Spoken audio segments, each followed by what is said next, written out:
Se abre la sesión. El acta de la tercera sesión se da reglamentariamente por aprobada y el acta de la cuarta sesión queda a disposición de las señoras diputadas y señores diputados. Secretario, le pido que dé cuenta, por favor, de lectura a la cuenta. Presidente, se da cuenta de los siguientes documentos que han llegado a la Secretaría. Carta del señor Gonzalo Díaz, gerente general de SCA Chile, S.A., por la cual da respuesta a nuestra invitación y excusa por su intermedio al señor Donald Lewis de asistir a esta sesión y adjunta copia de la contestación de SCA Chile S.A. al requerimiento formulado en su contra por la Fiscalía Nacional Económica.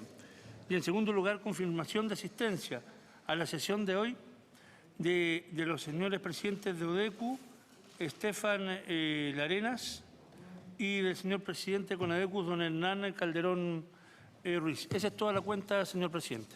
508. Gracias, secretario. Yo antes de pasar a la exposición del señor Hernán Calderón, no sé si encuentra a Estefan Larenas, ¿no? Estefan Larenas de... Confirmó que... Estefan Larenas, ¿no? Bueno, pero... yo primero pediría que se nos pueda enviar copia, secretario, de la requerimiento que tiene SCA al Tribunal de la Libre Competencia. Entiendo que ellos lo enviaron. Sí, lo enviaron, lo tenemos acá, es una copia bien extensa, se les va a mandar por correo electrónico a los señores diputados. Muy bien, que se les puede enviar... Con la carta de excusa del señor Donald Lewis. Sí. Muy bien, entonces se le envía por correo electrónico a los diputados el requerimiento, la argumentación que presentó la empresa SCA al Tribunal de la Libre Competencia. Y se publica en la página. Nosotros esos antecedentes los publicamos en la página. Y se publican en la página. Y yo agregaría, por supuesto, que de todas maneras hay que lamentar el hecho que a los dos presidentes y los directorios que invitamos de las empresas involucradas, al señor Bernardo Mate y al señor, al señor Eleodoro Mate y al señor Donald Lewis de SCA, decidieron no participar. Yo creo que, dado que este es un hecho que las empresas han reconocido la colusión y era muy importante el que la ciudadanía pudiera escuchar de su propia voz las explicaciones de por qué se recurrió a estos mecanismos, cuál es la argumentación y lo grave de la situación, sobre todo para que las disculpas públicas sean reales, existan y además se hubiese clarificado cómo es la fórmula, por ejemplo, que estas empresas piensan compensar a los consumidores. Por lo tanto, creo que es un antecedente que vamos a tener que tener presente en el trabajo de la comisión, porque probablemente aquí se han hecho propuestas en el sentido de invitar ejecutivos de las empresas, pero lo más probable es que tengamos la misma respuesta, o sea que como personas en este caso naturales o particulares pueden excusarse de asistir a la comisión investigadora y al final de la sesión, cuando veamos los invitados, creo que deberíamos tener presente eso para no interrumpir o ver fracasadas sesiones producto de no lleguen los invitados. Entonces yo quería destacar eso solamente, dar la palabra sobre este punto antes de dar la palabra a Hernán Calderón y continuar la sesión. Sí, no, sí, lo de la palabra Fatchay. Sí, gracias, presidente. No es sobre el punto, solo excusarme ante nuestro invitado y el resto de la comisión, pero estamos paralelamente con suma urgencia en la Comisión de Constitución viendo el proyecto de despenalización del aborto, así que estoy efectivamente en esa comisión que está en paralelo. Sin embargo, creo que es muy importante la exposición que se hace ahora porque varios cambios que se introdujeron en la Comisión de Constitución que dice relación con fortalecer el rol de las asociaciones de consumidores y de los consumidores, tanto en materia de control de fusiones, en procedimientos no contenciosos, en acuerdos extrajudiciales y también de reclamación de indemnización de perjuicio, está siendo de alguna manera rechazado, ¿no es cierto?, en el Senado. Y creo que este es un tema súper importante porque yo creo que nosotros como comisión también debiéramos efectivamente estar atentos de cómo en el proyecto que hoy día estamos discutiendo somos capaces de fortalecer la capacidad también de las asociaciones de consumidores de intervenir en estos procesos porque hay varios procesos que se han logrado o revertir, dejar sin efecto o generar ciertas condiciones, sobre todo de fusiones, gracias a la acción de las organizaciones de consumidores y creo que eso es algo que nosotros deberíamos fortalecer y no desmejorar como estaría ocurriendo si es que efectivamente se aprueban las modificaciones que se están proponiendo del Senado. Gracias, presidente, y le quiero dar mi excusa acá a nuestros invitados, pero tengo que estar en la otra comisión también. Muy bien, diputado Chaín, se aceptan las excusas porque sabemos que estamos en un periodo legislativo muy intenso, pero le agradecemos de todas maneras que haya venido porque ayuda a partir la comisión con quórum. Así que bueno, de todas maneras, yo propongo que aprovechemos el tiempo al máximo. partimos con medio hora de retraso porque esperamos que algunos diputados que están en la moneda en un arrón con la presidenta se alcancen a integrar. Así que, don Hernán Calderón, le damos la palabra y si llega Estefan Larena, yo propongo que se integre al tiro a la mesa para que podamos hacer las dos intervenciones consecutivas, de tal manera de hacer una sola discusión respecto a la perspectiva que tengan los consumidores, que son, de todos los actores que hemos hablado, estos por lejos los más afectados. Así que nos interesa mucho su palabra y ojalá que podamos también acordar iniciativas en comunes para terminar con este flagelo que tenemos de la colusión. Gracias, señor presidente, y gracias a la comisión por la invitación. Es importante que los consumidores tengamos opinión con respecto a estos temas, porque precisamente es un punto, los consumidores somos probablemente los más afectados en estos casos. A ver, chuta, se me metieron cosas aquí.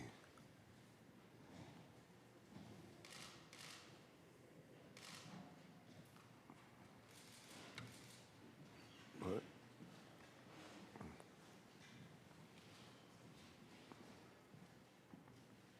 Ahí está. Bueno, haciendo un poco presente como el título de la comisión investigadora decreta 701 y papel tisú, porque aquí claramente cuando entramos al tema del papel tisú, entramos a ver el tema de lo que es la industria forestal y principalmente esta industria de la celulosa, que está ligada muy estrechamente. Bueno, un poco como introducción, nosotros hemos querido dar a conocer nuestra opinión, qué es lo que pasó, por qué la industria forestal en Chile ha tenido un desarrollo a partir de los años 70.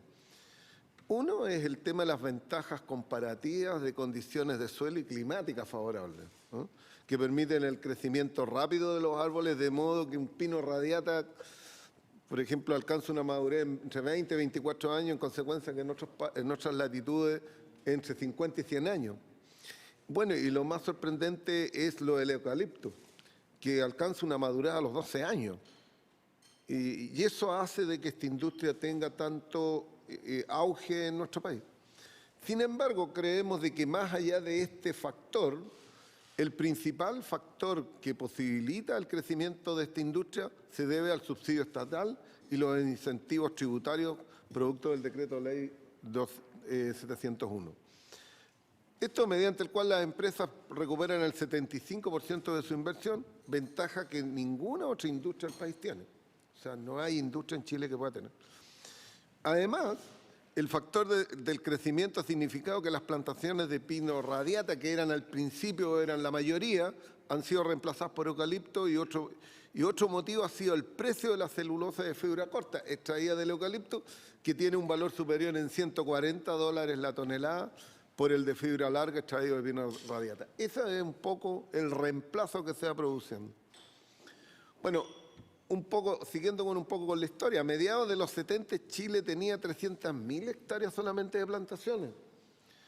En el año 95 tenía ya 1.700.000 hectáreas. Las empresas productoras elevaron la producción de 800.000 toneladas, llegando en el año 90 a 2,6 millones de toneladas el año 2000. Y a 3,2 millones de toneladas el año 2005. O sea, esta industria tuvo un auge tremendo. Este fenómeno es similar al desarrollo de la industria de la celulosa en Brasil, también impulsada por el Estado. Eso es lo que hace que sean los países que tienen mayor desarrollo. Con una diferencia, en Brasil una parte importante es para consumo interno. La producción de Chile mayormente es para exportación. Los costos directos de producción en el año 2006 eran de $300 la tonelada y el valor internacional era de 700. En consecuencia, hay una utilidad y una rentabilidad altísima. Por lo tanto, el negocio siguió incentivando la exportación y llegamos, por ejemplo, a las exportaciones forestales de Chile alcanzaron en el año 2015 a 6.000 millones de dólares, convirtiéndose en uno de los mayores exportadores mundiales. Después vamos a dar algunos datos más. Las exportaciones forestales de Chile representan el 7,5% de las exportaciones de todo Chile. Es la segunda industria con más exportaciones después del cobre. Primero el cobre, después las forestales. En el ranking de las top 20 de las empresas mayores a nivel mundial, Arauco está en el tercer lugar con el 6% y CMPC en el sexto lugar con el 4%. Las top 20 controlan el 70% del mercado mundial, según datos del año 2010. La industria forestal en Chile es liderada por Arauco, de empresas Copec y empresas CMPC, maciza en tablero y aglomerado, siendo en este caso Vivastrut dueña del 100% del grupo Nueva. Y aquí voy a dar un detalle para que ustedes conozcan esto, porque aquí hay una variable que llega al mundo de las organizaciones de la sociedad civil. El grupo Nueva, cuyo fundador es el empresario suizo Stefan Minneke, condenado a 15 años de cárcel por la justicia europea por las muertes provocadas por el asbesto de su empresa Eternit. No fue muy diferente a lo que sucedió en Chile con Pizarreño, ¿no? Porque además este es el mayor empresario forestal suizo. Quien crea Vivastrut mediante una donación de todas las acciones de su grupo empresarial. Los dividendos que entrega el Grupo Nueva financian la Fundación Avina, muy conocida a lo mejor por ustedes, que para desarrollar sus actividades, de la cual este empresario suizo es su fundador. Ha habido una intervención permanente de esta fundación en distintos actos, incluso forestales. No olvidarse quién financió los estudios de los cisnes contra Arauco y hubo un problema entre los propios empresarios por las malas prácticas de esta empresa.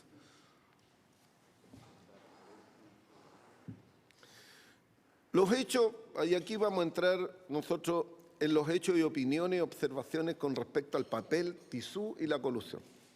Este cartel, que operó más de una década con mecanismos sofisticados para evitar dejar huellas de su actor, como ha señalado la Fiscalía Nacional Económica, el hecho fue denunciado por la Fiscalía Nacional Económica por información entregada por las empresas y acogidas a la figura de delación compensada. Y aquí nosotros tenemos algunas dudas.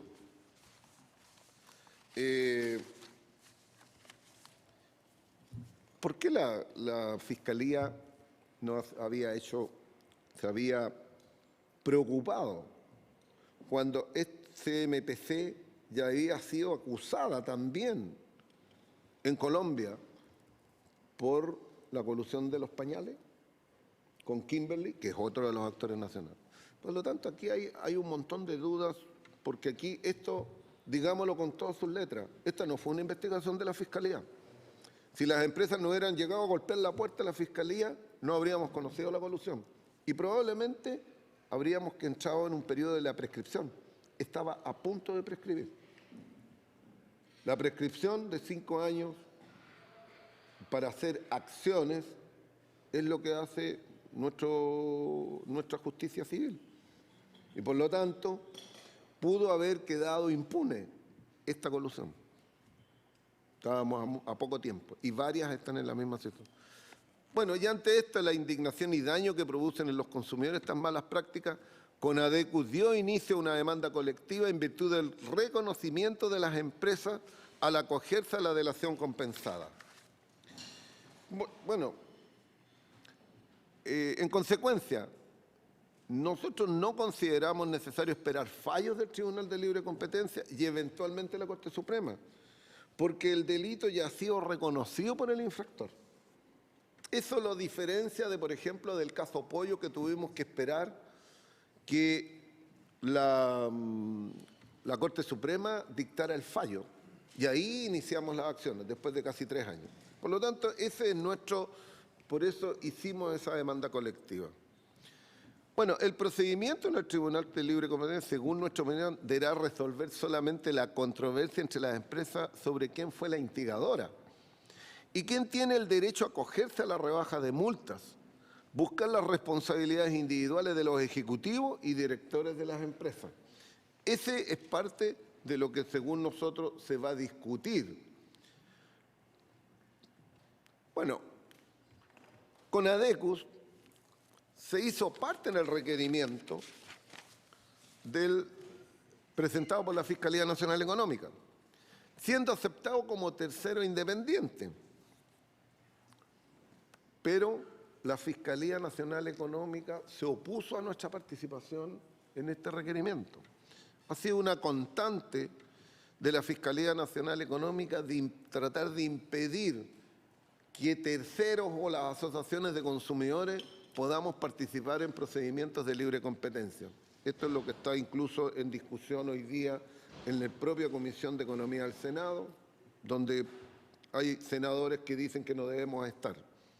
¿Quién más que los consumidores, que son los principales afectados por las infracciones a la libre competencia, no van a poder litigar o estar en procedimientos de colusión o también de fusiones?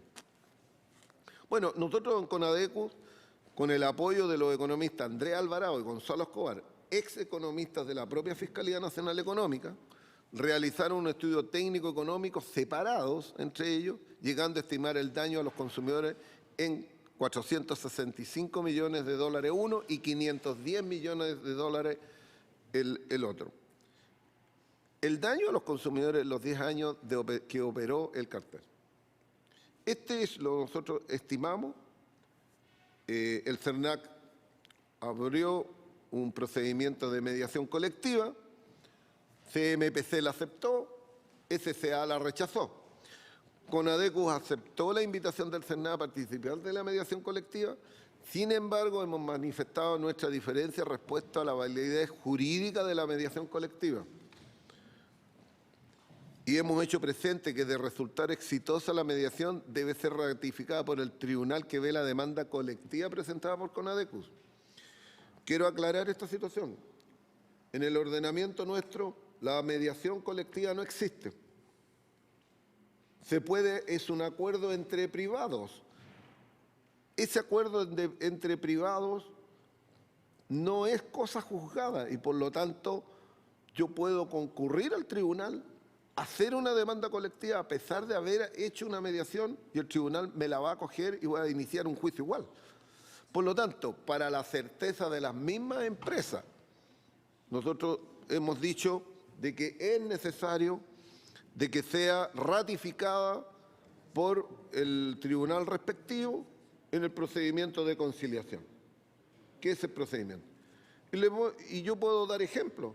Nosotros hemos quedado desconformes con mediaciones del CERNAC, hemos hecho la demanda en tribunales, el tribunal nos ha acogido y hoy día están en tribunales en los procedimientos y ha seguido el curso las demandas nuestras a pesar de haber una mediación colectiva. Por lo tanto, no estamos equivocados en este valor jurídico que tiene la mediación. Creemos que puede ser un procedimiento y un adelanto y una manera de poder llegar a un acuerdo con la empresa. Bueno, hay observaciones. Y aquí quiero detenerme también un poco. La Fiscalía Nacional Económica toma conocimiento porque las empresas se acogen a delación compensada y aportan antecedentes. Cabe preguntarse, la Fiscalía, ¿en qué la Fiscalía no tuvo conocimiento que en Colombia Kimberly-Clark y CMPC estaban coludidos en los pañales? ¿En Chile no puede estar ocurriendo lo mismo?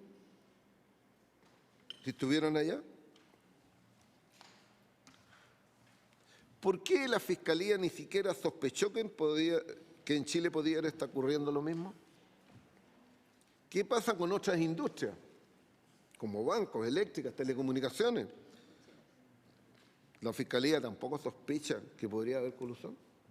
Bueno, son preguntas que nosotros nos estamos haciendo. Porque claramente ya llevamos 2 casos en que la delación compensada, si no ha sido por el aporte de las empresas, no habríamos tenido conocimiento. Resulta de que las empresas en Chile se acogieron a delación compensada, las navieras, en consecuencia que en China ya estaban castigadas. Bueno, tenemos algo no anda bien. Tenemos la colusión del asfalto, donde las empresas concurrieron también de delación compensada. Entonces, parece que algo o le falta financiamiento, le falta personal a la Fiscalía para poder abarcar más mercado y estar estudiando más casos. Bueno, esos son temas de que hay que resolver, que uno se pregunta. Sin embargo, también tenemos como antecedente que el presidente del Tribunal de Libre Competencia se inhabilitó por haber asesorado a la empresa forestal y papelera Concepción en su ingreso al mercado del papel tisú. Bueno, ¿tuvo algún conocimiento de la colusión del CMPC y SCA? Es el presidente del tribunal. O sea, me parece, es legal y razonable que un ministro del Poder Judicial, presidente de un tribunal, asesore a empresas privadas en temas de competencia y mercado. Bueno, creo que son consultas que uno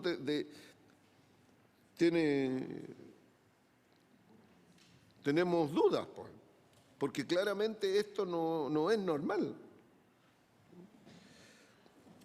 Esta comisión, además, la pregunta que hacemos a esta comisión investigará los efectos que tuvo esta colusión en la fijación del IPC y sus efectos en la UEF y en los créditos hipotecarios. ¿Cómo afectó a los distintos quintiles, como estamos clasificados los chilenos? ¿A quién afectó más? Bueno, son preguntas porque claramente el papel higiénico está en la canasta que fija el IPC. Tiene un valor y por lo tanto lo afectó. Cualquier alza artificial que no sea el precio natural, lógicamente que queda alterado ese IPC y como efecto directo los efectos en la UEF y en los créditos hipotecarios. Son cosas que yo creo que esta comisión no sé cómo resolverlo después. Sin embargo, en opinión de CONADECU podrían ocurrir otros abusos en contra de los consumidores. Ante la falta de regulación de la calidad y clasificación de los tipos de papel higiénico, no la tenemos. He buscado dónde está la clasificación y la calidad del papel higiénico. Yo nunca he podido ver en un envase cuántos gramos por metro cuadrado tiene ese papel, que es como se podría etiquetar o determinar la calidad. La calidad la determina la cantidad de gramos por metro cuadrado. Las empresas pueden bajar los gramos por metro cuadrado en papel en oferta. Ejemplo, en una oferta que promueve 10 y pague 8. Si el papel antes de la oferta se fabricaba con 24 gramos por metro cuadrado y se ajustan las máquinas y bajan a 20 metros cuadrados, la oferta no es real. Me estoy vendiendo el mismo papel, la misma marca, pero le bajo la calidad y lo digo como oferta. No es oferta. Tenemos antecedentes que pudo haber ocurrido eso. Entonces, no solamente hay un tipo de abuso, hay muchos más abusos que podrían ocurrir. En opinión de CONADECU, esta comisión es una oportunidad para investigar el verdadero negocio de la celulosa, el cual está aguas arriba, como lo demuestran las ventas anuales de la industria. Revisar los efectos de los incentivos estatales y tributarios que goza la industria del decreto 701. ¿Serán necesarios a esta altura? Los efectos ambientales y la utilización de tierras eminentemente agrícolas en plantaciones y el alto consumo de agua que necesitan estas plantaciones. Son parte de los efectos que podría tener. Asimismo, consideramos necesario investigar el papel de los supermercados en la colusión. Sin la participación de ellos se hacía difícil poder llevarla a cabo. Es un hecho reconocido por los supermercados la práctica de sugerencias de precios. Esto es una grave infracción a la libre competencia. De comprobarse podrían haber responsabilidades de las cadenas de supermercados. De hecho, una de las cadenas dice de que le hacían sugerencias de precios. y que después descartó ya de obedecerla. Pero cuando estamos en el tema de la sugerencia de precios, eso es una práctica antigua. No solamente en esta industria, en toda la industria. De hecho, cuando estamos analizando la colusión de los supermercados, bueno, claramente había el tema de la sugerencia de precios, porque es el productor el que la puede ejecutar. Él es el que ofrece una sugerencia, sugiere un precio y hace una rebaja de precio al que coloca el precio de venta que él sugiere. Si no lo respeta, le vuelve el precio normal. Por lo tanto, lo castiga. Por lo tanto, difícil de que aquí un productor, los productores estuvieran coludidos sin la participación también de los supermercados. Bueno, solamente un dato. Los bosques en Chile cubren una superficie de 15 millones aproximadamente, con el 20,7% del territorio. 13 millones son bosque nativo. Un 3,1% son plantaciones forestales. La región del Biobío, la Araucanía, los ríos y los lagos tienen aproximadamente más de 1,5 millones de hectáreas de plantaciones forestales. Ahí está concentrada justamente las plantaciones forestales. Nosotros queremos también hacer algunas sugerencias con respecto a lo que debiera, al proyecto que modifica el Decreto Ley 211, que está en trámite, y que creo que son temas que a lo mejor no han sido acogidos en el Senado. En algún minuto nosotros colocamos algunos de estos temas en discusión en la Cámara de Diputados, algunos se acogieron, otros parcial. La propuesta del gobierno tenía algunas debilidades en este tema o simplemente no los abarcó. Por ejemplo, nosotros hemos dicho que ante la falta de competencia en un mercado constituido principalmente por oligopolio, proponemos instaurar cuotas máximas de participación de mercado. No estamos hablando en el paraíso del mercado. Estados Unidos existen las cuotas de mercado. 15% máximo de participación de mercado de una empresa. Eso significa de que a lo menos voy a tener 7. Hoy día no tenemos límite. Hoy día puede haber alguien que tiene el 100% o intenta ocultar que no existe competencia y deja competir a dos pequeños para una aparente competencia. Eso se da en Chile y por lo tanto esto de las cuotas de mercado es algo de que hay que estudiarlo detenidamente porque creo que es la única manera que terminemos ya con esta concentración en todos los mercados donde tenemos solamente 2 o 3. Algunos dicen que este es el club de los 3 chanchitos porque siempre hay 3. Eso dicen algunos. Lo segundo es fortalecer la regulación de los conflictos de interés. Hemos visto de que aquí en las colusiones la relación entre los ejecutivos y directores es la que provoca precisamente la colusión. Lo hemos visto con el festival de mail que tiene el caso de la colusión de los pollos, pero también con el papel tisú. Entonces, para nosotros, no basta con la provisión que directores no puedan estar en directorios de empresas competitivas. Hay que entenderlo a las relaciones familiares y encuentros sociales, entre otros. Esto todo está regulado en Estados Unidos. Si uno revisa la regulación del interlocking en Estados Unidos, todo esto está regulado. No pueden haber encuentros en encuentros sociales entre directivos y ejecutivos y tener conversaciones. Igual lo sancionan, porque lógicamente podrán conversar, van a terminar conversando de sus empresas y van a conversar de esto y ese es un paso a la colusión. Regular la constitución de asociaciones gremiales empresariales en mercados oligopólicos con un bajo número de participantes. Bueno, esto se ha constituido también en el club. ¿Cuántos son los que participan en la asociación de supermercados? A pesar de que hay una que tiene como 10 cadenas distintas, pero en el fondo es uno. Pueden aparecer muchos, pero es uno, es un holding. Bueno, pero lo mismo pasó en la colusión de los pollos. ¿Cuántas son las empresas que están en la asociación gremial? No son más de 4 o 5. Entonces, claramente, el día que se reúnen en el directorio de la asociación gremial los ejecutivos, lógicamente que van a hablar del mercado. Entonces, es un paso a la colusión nomás. Las relaciones que se establecen en las mismas asociaciones gremiales, como se comprobó en el caso de la Asociación de Productores de Aves, en que eran los organizadores y coordinadores de la colusión. Bueno, eso es lo que puede estar sucediendo en otros lados.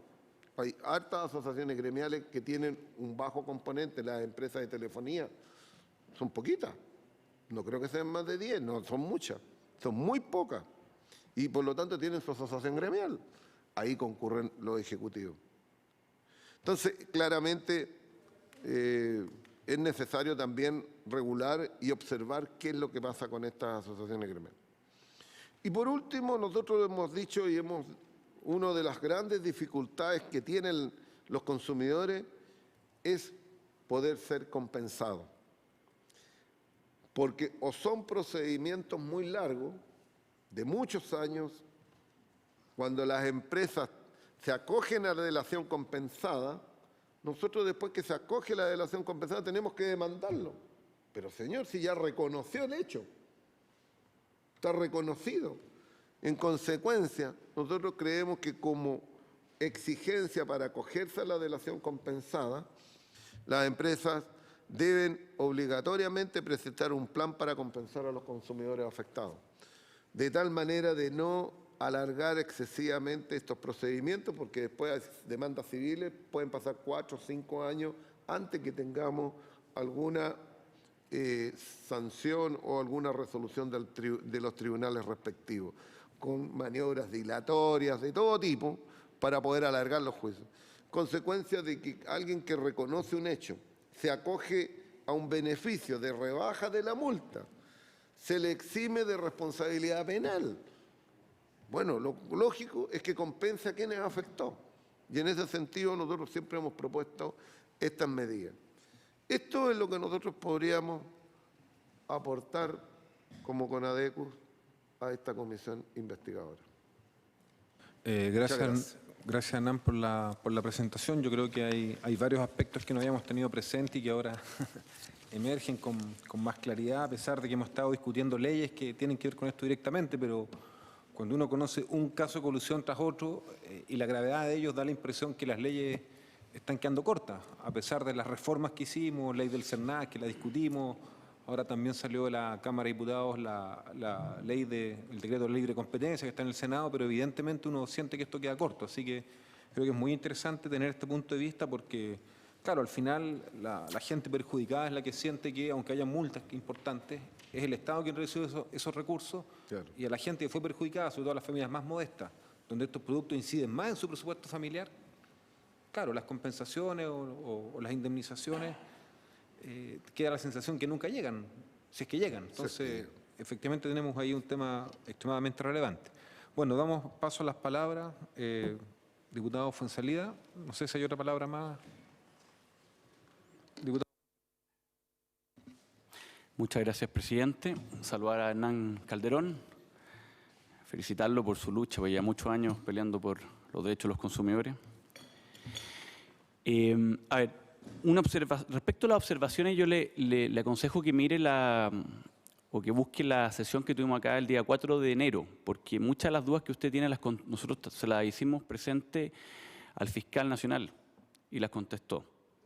Entonces sería bueno, algunas, no todas, pero algunas de las observaciones están respondidas por el fiscal nacional a esta comisión. Entonces sería bueno ahí porque podríamos avanzar un poco en clarificar eso.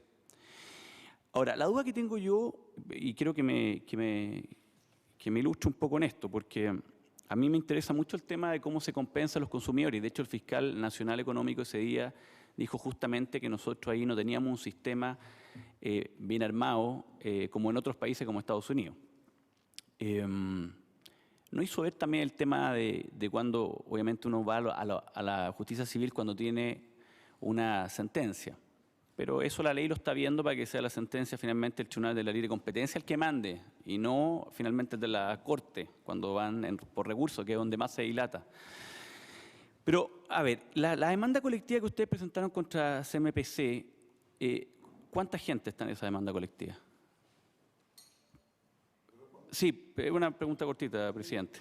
Por su intermedio, presidente. Cuando se presenta una demanda colectiva y por las atribuciones que nos da la ley, yo no tengo que identificar personas. Ya. Se presenta por todos los afectados por el mismo hecho.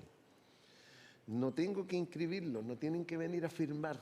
Ya. La atribución, el solo hecho me da la posibilidad de hacer, tal como lo hace el CERNAC, presenta. Puede ser de que uno tiene ya algunos antecedentes, 4, 5, 10, 50, pero no necesito acreditarlo. Ya, me queda claro. Para estar claro, eso es porque ustedes están constituidos como asociación de consumidores. Exacto. Tenemos Porque las mismas atribuciones que el CERNAC. a eso, si lo hicieran particulares tendrían que inscribirse para tener el patrocinio del abogado. Mínimo 50. Mínimo 50, claro, es que será perfecto. Ahora, respecto a eso, entonces, mi duda es la siguiente, porque recordando un poco el caso de La Polar, los perjudicados estaban ya determinados ya, porque eran personas que tenían tarjetas, estaban registrados en la empresa, entonces la forma de compensarlos es muy directa y está muy clara. Pero, por ejemplo, acá en el caso del papel, usted habló de 510 millones de dólares por ahí, ¿no? ¿Cómo finalmente esa compensación, y es una duda que yo tengo, por eso se la pregunto, cómo esa compensación finalmente en el tema del papel, que no están determinados los consumidores, sino que el consumidor finalmente llega a ser casi una abstracción, porque en el fondo los consumidores pueden ser los 17 millones, no sabemos, y no tenemos la forma de registrar cuánta gente compró, en qué tiempo, en fin.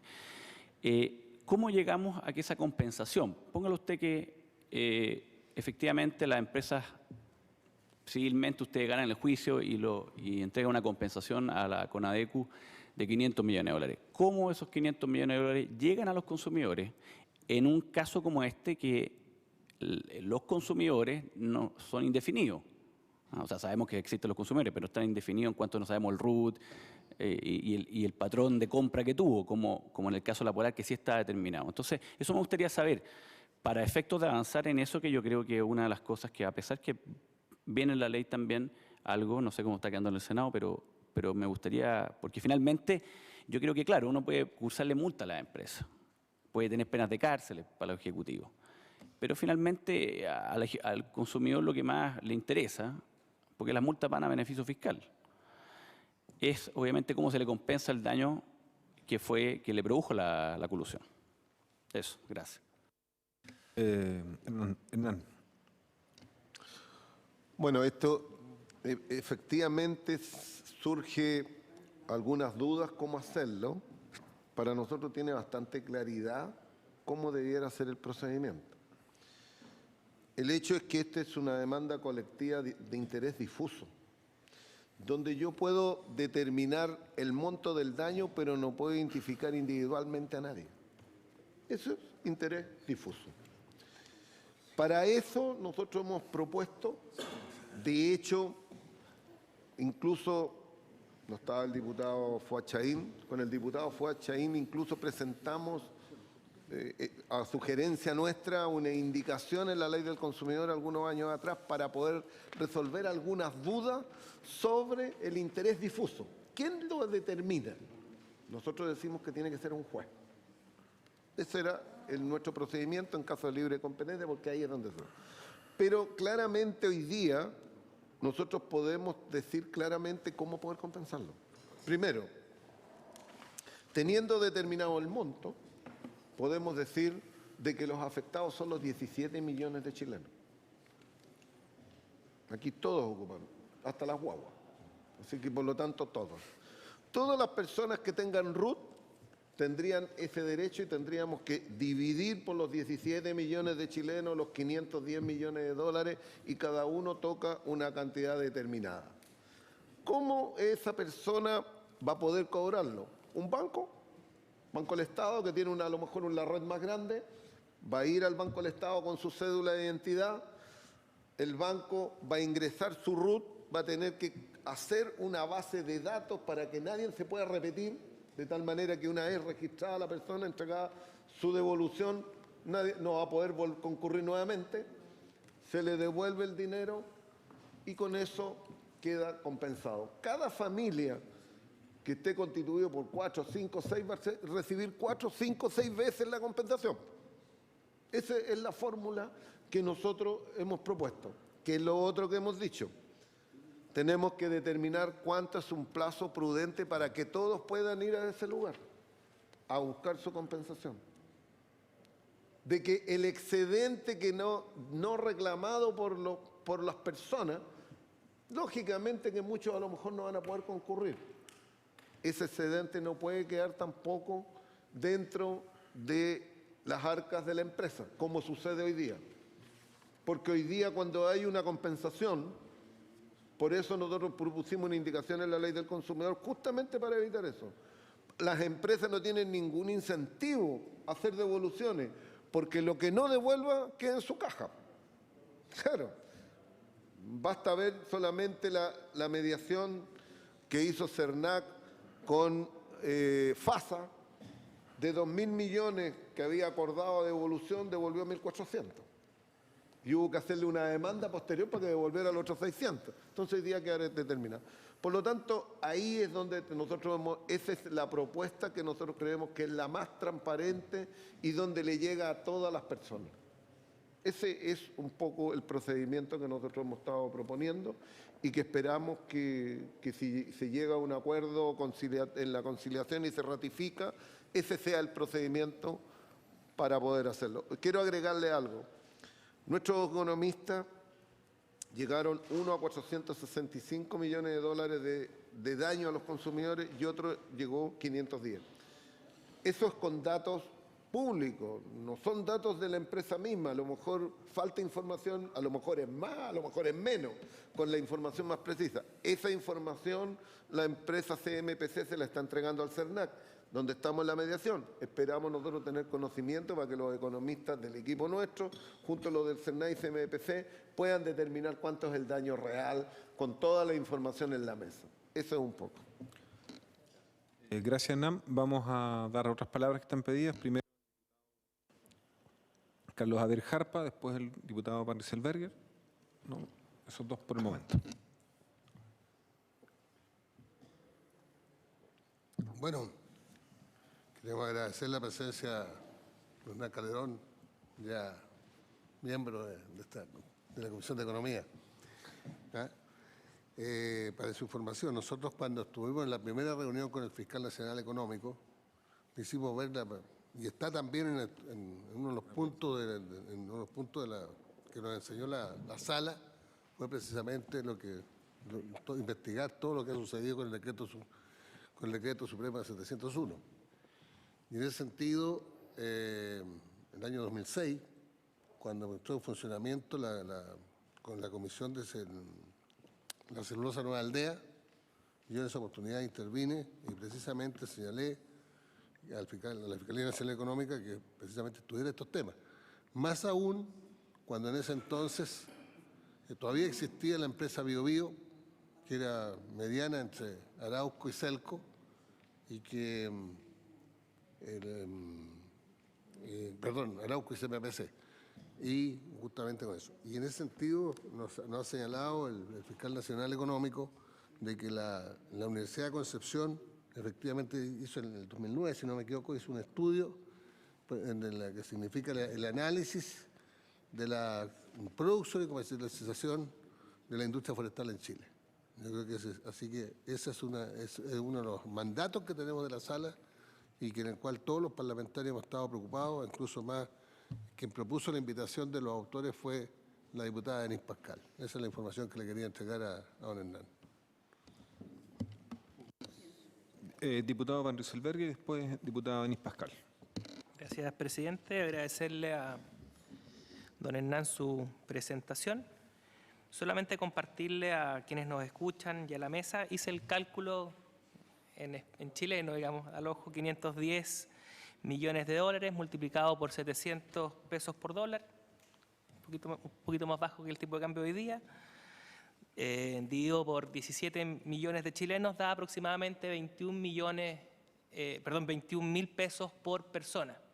Es decir, una familia, por ejemplo, de 4 personas tendría una compensación de 84.000 pesos, más o menos, tomando ese cálculo. Lo quería compartir como referencia porque a veces los grandes números a uno lo marean, y felicito a don Hernán por efectivamente vislumbrar un modo de compensación que parece razonable para los consumidores como mecanismo. Y lo segundo, más que una pregunta, solamente recordarle a la mesa y también a don Hernán que en la presentación del Fiscal Nacional Económico, él nos mencionó que habían una serie de medidas, escuchando por ejemplo a una representante de Estados Unidos que participó en el Día de la Competencia, y también a partir de algunos informes que la misma Fiscalía nos podía compartir, existían una serie de medidas que podían complementar adicionalmente a la ley de fortalecimiento a la libre competencia, que esperamos prontamente se promulgue tras ser despachada del Senado. Es decir, habiéndose despachado esta nueva normativa que fortalece efectivamente la libre competencia, existen algunas medidas adicionales, tanto generales para el país como en particular para algunas industrias en específico. Por ejemplo, el tema de la cuota máxima. El fiscal nos deslizaba que la posición de la Fiscalía es que ellos no comparten digamos, una medida generalizada para todas las industrias, pero que sí en particular para algunas de ellas, particularmente para aquellas que tienen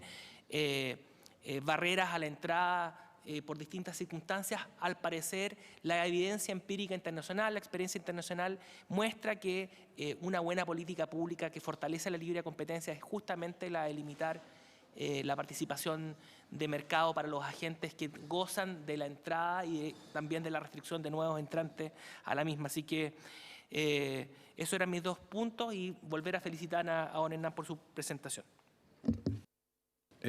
Diputada Denise Pascal. No, yo a plantear lo mismo. O sea, yo creo que aquí parece que todos sacamos la cuenta en nuestra calculadora. Misma cifra, ¿no? Porque eso sería lo preocupante sería, o esa fue la más baja y una... No, yo calculé más o menos $29, ya que más o menos un poquito más baja. Un poquito más baja. Va a ser dependiendo del costo del dólar. El tipo de cambio. ¿Ya? Entonces, es muy relativo. Y a mí me preocupa, o sea, yo creo que es una buena idea, puede ser una imaginación maravillosa, pero ¿qué costo tiene para el Banco Estado hacer eso? O sea, ¿qué significa hacer una base de datos de 17 millones, si creemos en el último censo, de personas para que pueda ser repartido de Arica a Punta Arenas esta cantidad? O sea, me parece una buena manera de pensar cómo hacerlo. A lo mejor hay otras, ¿no? A mí lo más que me preocupa es que esto afecta directamente a la canasta básica y esencialmente ha afectado en estos 10 años la UEF. Y el efecto de la UEF en 21.000 pesos es nada, ya en estos últimos 10 años. Entonces, claro, es una compensación entre comillas, pero realmente el costo de la UEF que ha tenido en general subiendo lleva a que realmente suba todo. O sea, desde la compra de las viviendas, desde el crédito que toma la gente para comprarse, etcétera. 21.000 pesos compensa eso, 19.000 pesos compensa eso. Entonces, ¿cuál es el camino realmente yo diría, de mirada para adelante?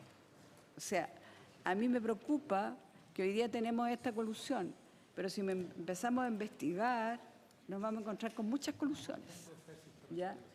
Y los castigos con la delación compensada terminan siendo mínimos para aquellos que se coluden.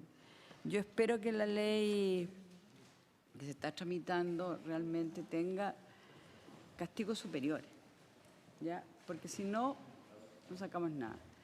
Y lo otro que a mí me preocupa, y se lo hice ver la sesión que estuvo aquí el Fiscal Nacional, es el tema de las cuotas de mercado.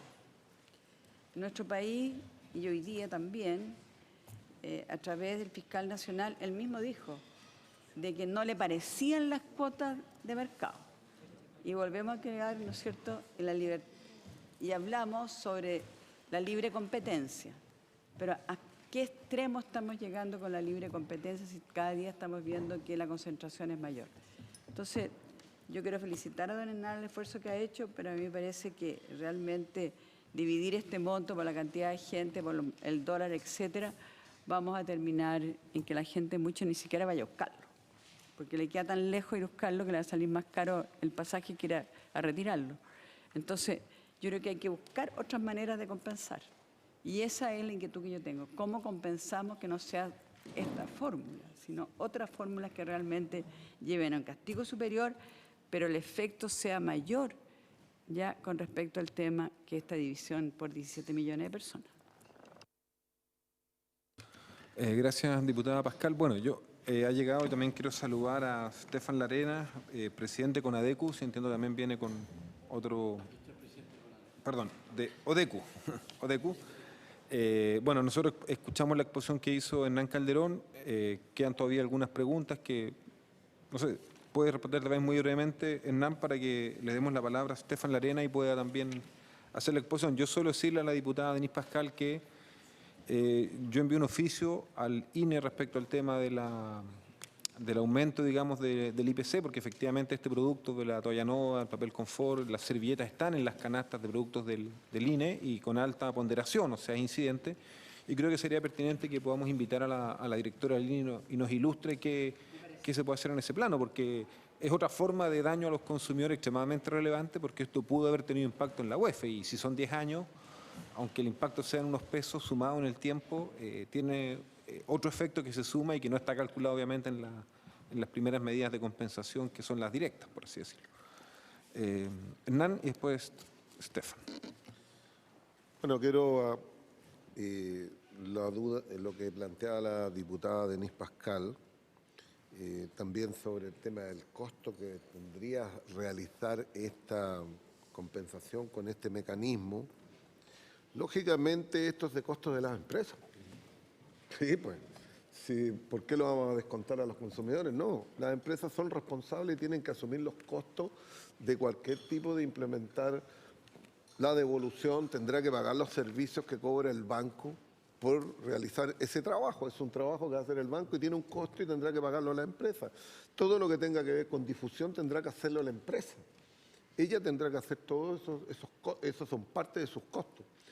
Por lo tanto, nosotros pensamos que los consumidores, una vez que se determine el daño, ese es el daño que va a tener que devolverse a ellos, pero no va a poder tener un costo para ellos, tener que implementar medidas para poder compensarlo.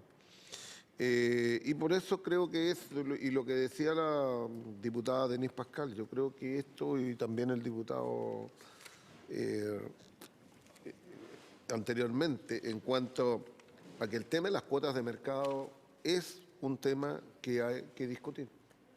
Porque esto es lo que está, esta concentración que hay, la constitución de un mercado oligopólico, está haciendo que no haya competencia. Y si no tomamos las medidas necesarias, va a seguir habiendo menos competencia. Este es un mercado anormal, no es un mercado normal. El mercado chileno no tiene la característica de una economía de mercado. Eso se lo preguntan a los que creen en este modelo y quedan realmente espantados como opera el mercado chileno.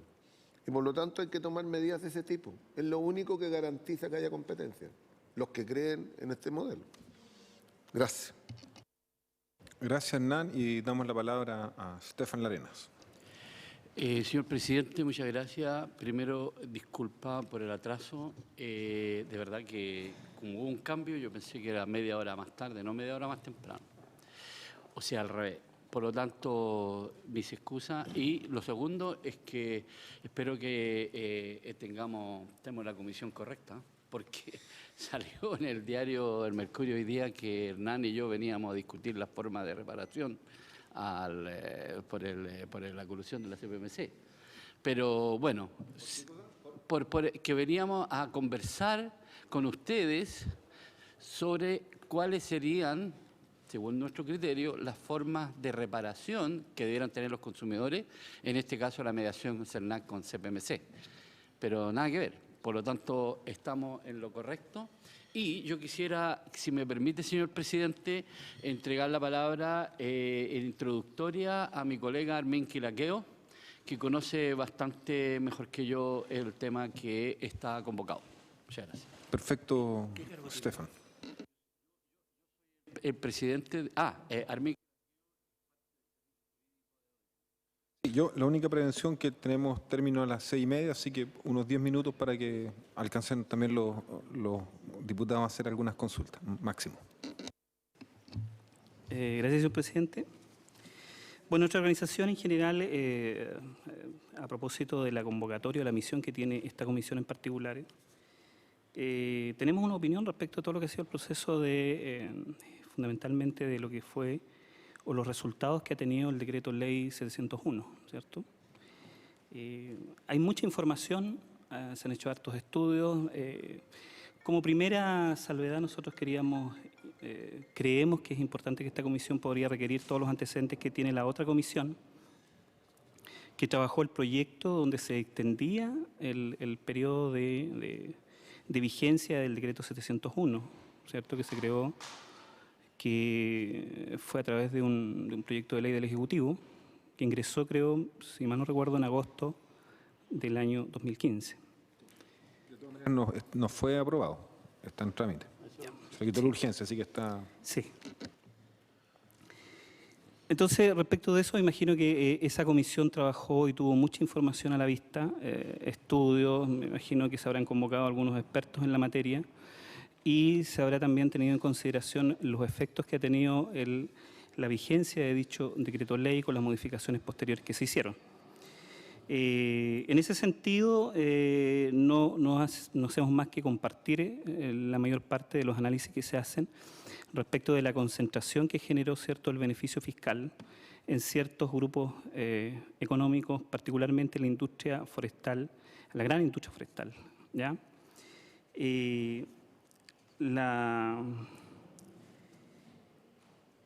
De tal manera que nosotros creemos que bajo esas condiciones, en el resultado que ha tenido ese proyecto en términos de la industria forestal, no favoreció fundamentalmente ni a las áreas donde se desarrolló. Luego, con las modificaciones posteriores, lo que quiso hacerse de alguna manera fue aminorar los efectos que ya se estaban evidenciando en términos de que el beneficio era fundamentalmente a la gran industria, a la pequeña y gran industria forestal, y no precisamente a los pequeños productores. El otro efecto también tiene que ver con el resultado que tiene desde el punto de vista de los efectos en el daño medioambiental que se provocó también por este tipo de cultivo, ¿ya? Todos estos análisis ya han sido bastante desarrollados, y nosotros lo que lamentamos y lo que nosotros de alguna manera la reflexión que hacemos al interior de nuestra organización, efectivamente, si se va a poner fin a ese tipo a esa normativa, debería ser a través de los méritos que tiene, ¿cierto? Del análisis que se haga de eso, y no como consecuencia de este estudio o de los efectos que tiene la colusión, lo que hemos visto en el último tiempo en términos de la colusión del papel. En ese sentido, habría que señalar fundamentalmente que la población que efectivamente uno pudiera decir que donde la industria forestal, o particularmente en la 8ª y 9ª región donde se ha desarrollado en términos amplios, tampoco ha tenido un beneficio directo sobre el particular. ¿Para qué vamos a...? También podemos señalar los efectos que ha tenido en las comunidades indígenas, ¿ya? Que también han reclamado sobre la vigencia de este decreto ley. Respecto de la población, particularmente, hay estudios, si nos remitimos a la CACEN del 2009, ¿cierto? El índice de pobreza en la región de Arauco, o sea, en la región del Biobío, en la provincia de Arauco, llega al 26.9% de la población. ¿Ya? Lo mismo, o en márgenes muy parecidos, ocurre en las provincias de Mayeco y Cautín, de la 9ª región. de manera tal que también uno podría concluir de que el efecto que ha tenido la industria forestal en esas áreas, donde ha tenido su mayor desarrollo, no ha sido el esperado y tampoco ha tenido efectos benéficos o que beneficien a la población derechamente.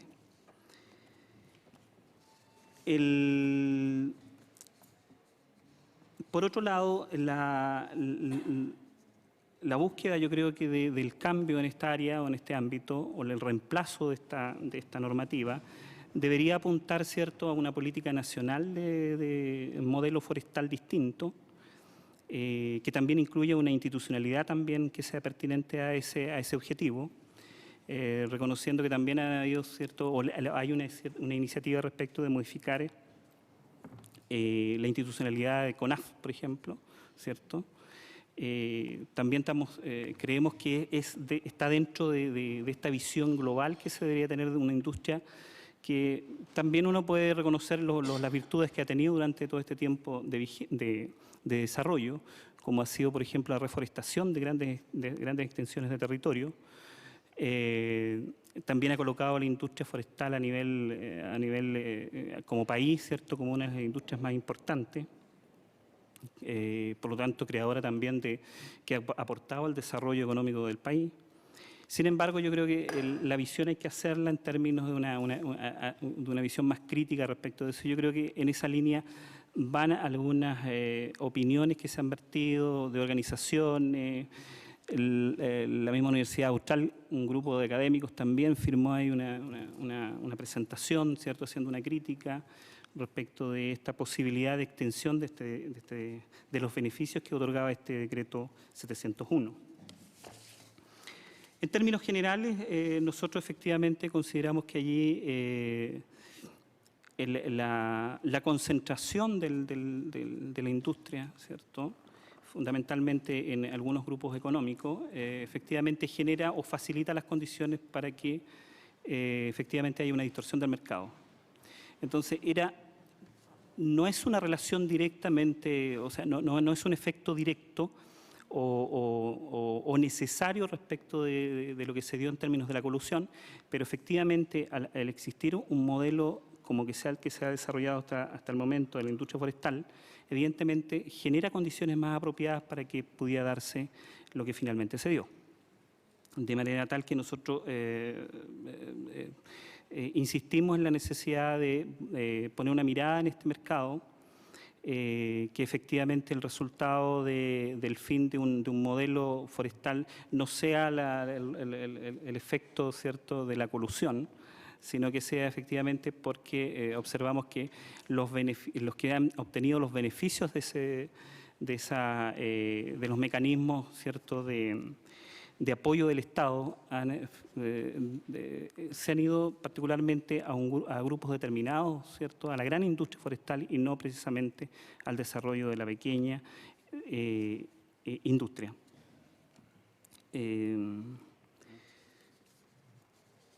Lo que nos parece, quizás más una crítica que uno podría hacer, que el proyecto donde el Ejecutivo pretendía extender este proyecto, efectivamente se hablan o se evalúa positivamente lo que ha sido el desarrollo de los resultados de esta política forestal a partir de esta normativa. Sin embargo, efectivamente no se habla mucho, no hay una visión más bien crítica respecto de los resultados en términos de cómo se distribuyó finalmente los beneficios de las exenciones tributarias, etcétera, etcétera, que la normativa contemplaba. Habiendo estudios al respecto, hay un estudio me imagino que también lo debe haber tenido en consideración dicha comisión, que es de la Universidad Católica, ¿cierto?, que detalla particularmente cómo se distribuyó y cuáles fueron los beneficiarios de esas bonificaciones o exenciones tributarias o aportes que hizo el Estado directamente. De manera tal que también ahí uno esperaría una revisión de eso y abogamos porque efectivamente se genere un proyecto de ley que abarque este ámbito de la industria, considerando su importancia y su relevancia en la economía nacional, y particularmente con mira, ¿cierto?, a los desafíos que tiene la sociedad chilena. ¿Ah? Por ejemplo, la protección, ¿cierto?, y el desarrollo del bosque nativo, por ejemplo. ¿Ah? Ahí tenemos una gran... El tema de la biodiversidad, el cuidado de la biodiversidad. Hoy día Chile también ha suscrito también estos acuerdos internacionales respecto, ¿cierto?, al cuidado de sobre el calentamiento global. Entonces, dentro de esa política general, efectivamente, uno esperaría que una nueva mirada, un nuevo modelo que se quiere instaurar desde el punto de vista forestal debería recoger todas estas inquietudes y todas estas necesidades, ¿cierto? Y en particular, terminar con estos beneficios que nos parecen que hasta el día de hoy no es posible seguir sosteniendo en el tiempo, ni tampoco pareciera que en un estado democrático como el actual podría sostenerse, sino desde una mirada más bien crítica.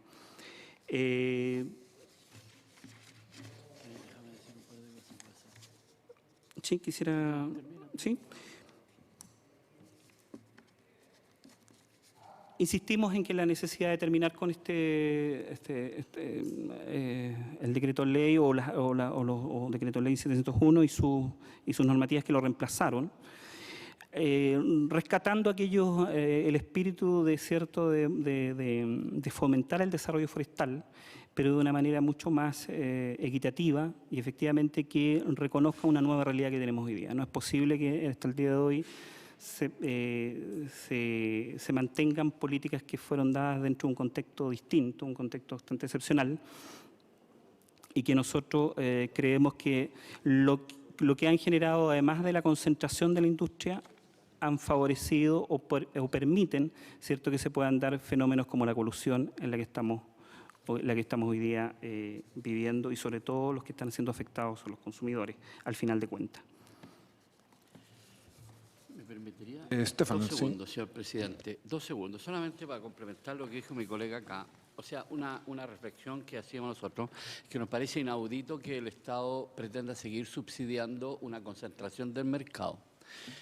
Yo participé durante 18 meses en Energía 2050, un proyecto participativo para ganar la energía en Chile de aquí a 35 años. Y uno de los debates principales era el tema de los subsidios. El problema central es subsidiar, por ejemplo, un hogar por captadores solares o por otro tipo de energía alternativa.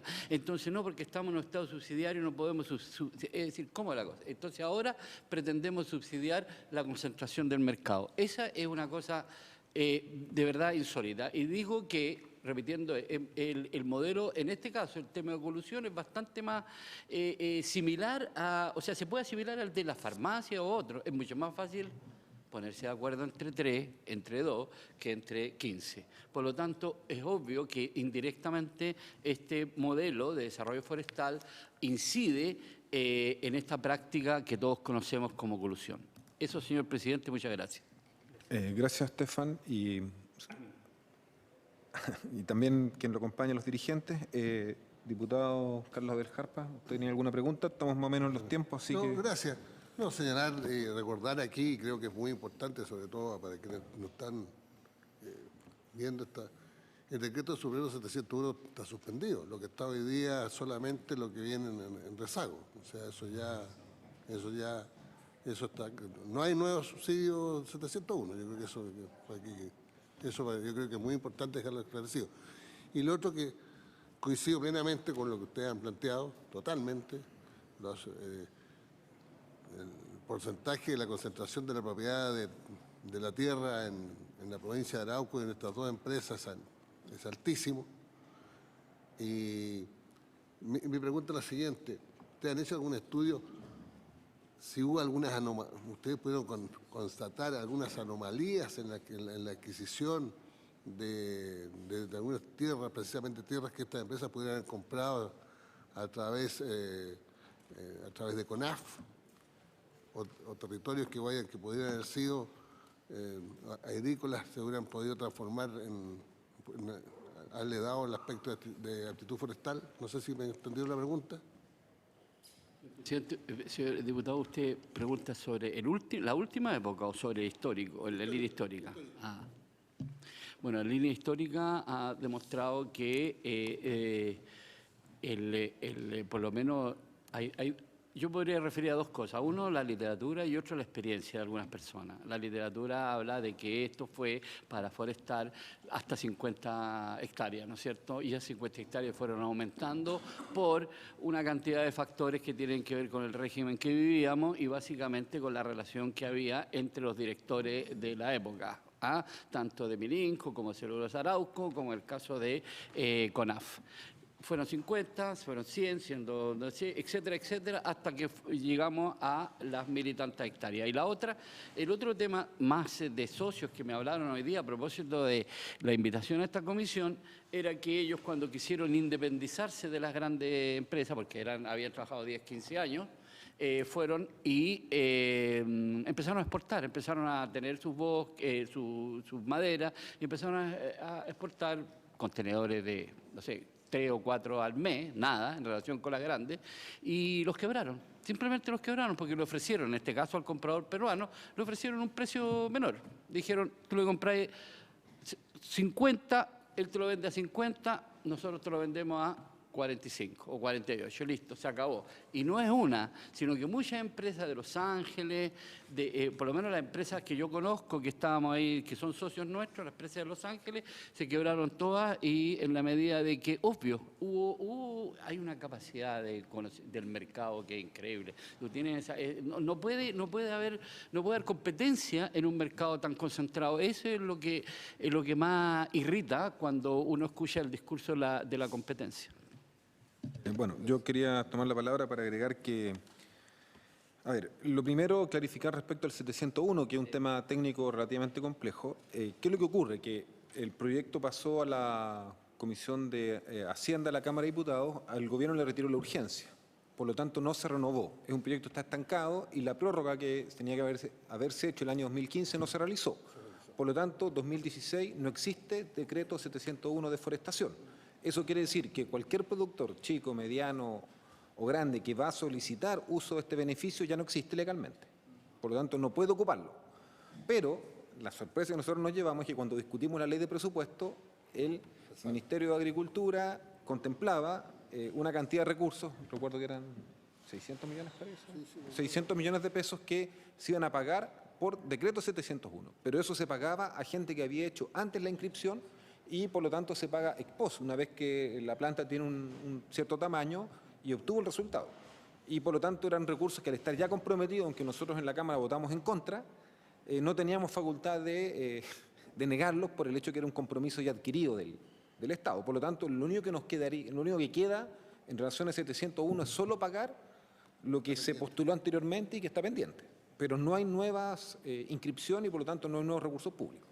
Esa es la realidad del 701 y eso tiene que ver con, bueno, todo lo que ustedes denuncian también con la presión que surgió de propias organizaciones mapuches que nos plantearon el tema. Nosotros tuvimos un almuerzo, lo recibimos en varios momentos, porque claro, las comunidades también son directamente afectadas, en tanto la expansión de la industria forestal a ellos también les provoca un impacto en sus actividades económicas tradicionales y también incluso en la posibilidad de independizarse, como señalaba Stefan. Y lo otro que, bueno, yo creo que vamos a ver al tiro la parte de los invitados de la próxima sesión, pero yo creo que hay una cosa que es un hecho real y que todos los invitados y citados que hemos tenido en esta comisión han expuesto. Cuando hay mercados concentrados, cuando hay alta concentración económica, se favorece la corrupción. Entonces, la pregunta natural que surge, si el Estado de Chile del año 1974, en plena dictadura y hecho por un conocido de todos los chilenos, Julio Ponce Lerú, decide instalar este subsidio, se mantiene con cambios, porque hubo un cambio que fue por ahí el año 97, pero se mantuvo el subsidio forestal, y todo esto ha generado hoy día, por ejemplo, en el producto del papel tizó, esta concentración entre dos grandes empresas, una claramente la más poderosa que es CMPC. La pregunta es ¿por qué entonces el Estado de Chile no puede implementar una política de desconcentración económica en el sector forestal? Es decir, si con subsidios, con plata de todos los chilenos se concentró el mercado, y es indudable, y en mi opinión tal vez tenemos que llegar invitados, pero yo tengo la convicción personal de que el decreto 701, es decir, plata nuestra, fue ocupada para favorecer a grandes empresas y concentrar el mercado, con los perjuicios que hoy día estamos viendo. ¿Por qué entonces no pone una política pública que desconcentre el mercado? En el sector forestal, por ejemplo, y que privilegia a pequeños, que busque otras fórmulas. Claro, alguien me podría decir que eso es inconstitucional, porque es discriminación, y ahí podemos discutir si hay o no discriminación porque se apoya a uno y no a otro. Pero es un tema extremadamente relevante, porque si no combatimos la concentración económica, podemos aplicar multas, podemos hacer investigaciones, pero la tentación es fuertísima. La tentación es fuertísima, y hoy día, por ahí lo dijo nuestro invitado en la sesión anterior, dijo, bueno, hay que ver, a raíz del tema de la celulosa, cuál es el impacto, por ejemplo, en los útiles escolares, en los cuadernos escolares, donde también hay antecedentes de una alta concentración del mercado, donde nuevamente van a aparecer estas empresas que son las que son dueñas de las plantas de celulosa y por lo tanto las que ordenan la cadena, porque ese es el eslabón clave. Y ahí sí hay ventajas competitivas que tienen, por ejemplo, CMPC, que no tienen otras empresas. Entonces, yo creo que es sumamente relevante y que es un poco el tema que nos queda pendiente ahora o sea, uno de los temas que nos queda pendiente, pero yo creo que entramos ya de lleno a uno de los elementos clave, porque de otra manera da la impresión que lo que tomamos es de impacto mínimo en relación a la envergadura que tienen estos fenómenos, y que claro, podemos seguir investigando colusiones, pero no atacamos la raíz del problema, por lo tanto no atacamos las causas estructurales que la crean. Esa era solo una reflexión a raíz. Una palabrita, señor presidente. Tal vez usted está tocando lo más relevante, que incluso nosotros hemos participado en las comisiones de salud a propósito de la integración vertical, porque aquí estamos hablando de un tema mucho, mucho mayor que una colusión. Es decir, una colusión que puede estar en la fiscalía, el tribunal, etcétera. Pero es complejo, porque en el tema de la farmacia hay proyectos de ley. ¿Cómo se hace para quebrar una integración vertical? ¿Con un proyecto de ley o con, tal como usted dijo, con la desconcentración del mercado a partir de apoyar a la competencia? ¿Cómo? Yo no entiendo. Por un decreto uno no puede, porque caemos en un tema constitucional también. Si Chile es una economía de libre mercado, está constitucionalmente consagrado.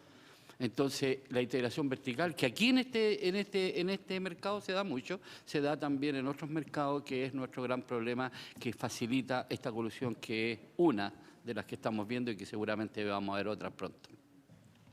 Yo agradezco, creo que es un debate que no tenemos no solo en el sector forestal, también está presente en un sector que está muy de moda, que es el sector pesquero, pero efectivamente la integración vertical es uno de los problemas que nos agobia y que yo creo que sí tenemos que combatir, y con todas las normas, políticas, leyes y otras disposiciones y propuestas que acá han dado, como por ejemplo limitar la participación del mercado, creo que son muy acertadas para hacer efectivo y concreto esta limitación al tamaño.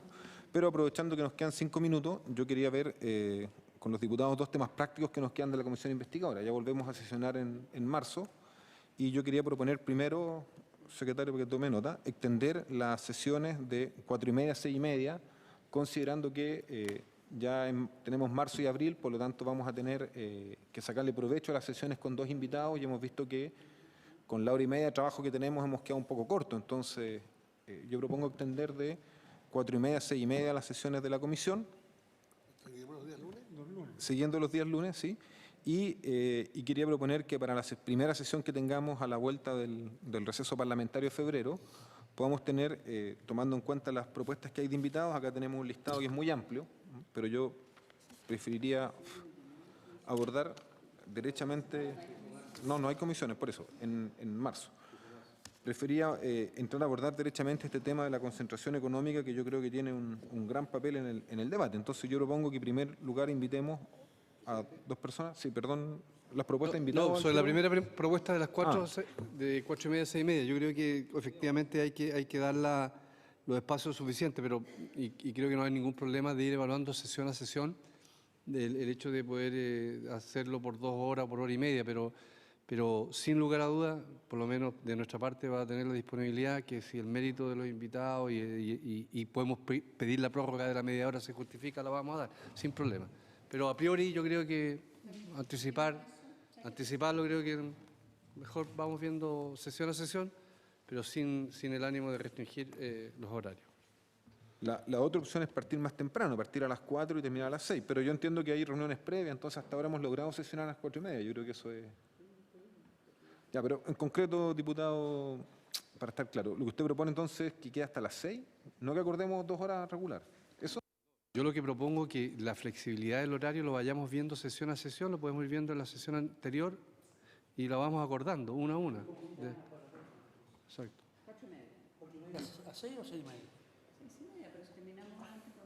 No, sí, siempre tenemos la libertad de terminar antes. Nadie nos obliga a cumplir las 2 horas, pero lo que yo entiendo es que es mejor que partamos con una situación clara, porque eso nos permite ordenar a los invitados poniéndolo con 1 hora de trabajo por cada uno. Entonces, por eso yo proponía de 4:30 a 6:30. No, lo que pasa es que lo que está proponiendo el diputado Santana me parece bien, o sea, que sea de 4:30 a 6, y si es necesario prorrogar media hora, que prorroguemos media hora, porque lo que nos pasa a algunos, por ejemplo, hoy día yo tengo comisión política, entonces ya empezó. Entonces, entre la edad te llegas muchas veces atrasado, entonces está bien. Yo creo que es bueno dar esa flexibilidad y poder dar la prórroga, él se compromete si es necesario darla. Vamos a confiar entonces en la palabra del diputado Santana, que es un caballero para partir de 4:30 a 6 y que nos apoyen con la prórroga cuando sea necesario. Presidente. No es un caballero, tengo la duda. Presidente. Colega del lado, No, presidente. lo está poniendo en duda, diputado Santana. No, lo dice porque por lo de caballero no tiene memoria, dice el diputado Fuenzalía. ¿Ah? Que el diputado Fuenzalía, usted sabe. ¿Ah? Cuidado. Oiga, no, presidente, si el ámbito de la comisión investigadora genera mérito para poder prorrogar las sesiones, lo vamos a hacer, porque entendemos que es un tema extremadamente grave, lo que se ha vivido, y obviamente que hay que llegar y conocer todos los antecedentes, pero solamente digo que vayamos hablando sesión a sesión. Entonces queríamos de 4:30 a 6 de la tarde la próxima sesión, que será la primera semana de marzo, y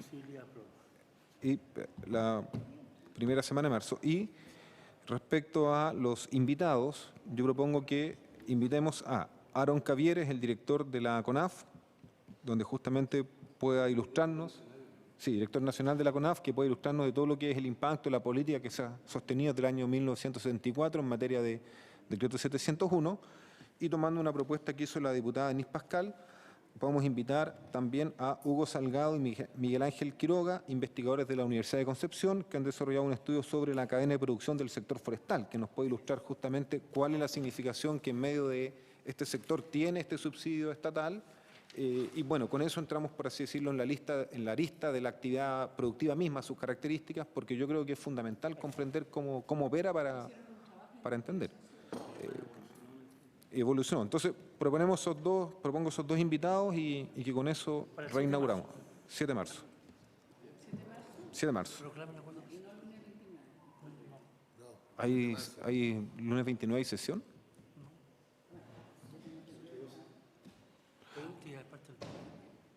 Tomemos acuerdo. Para el 7 de marzo, entonces, dejemos lo que es lo que tenemos seguro. Bueno, diputados, con eso levantamos la sesión y diputadas.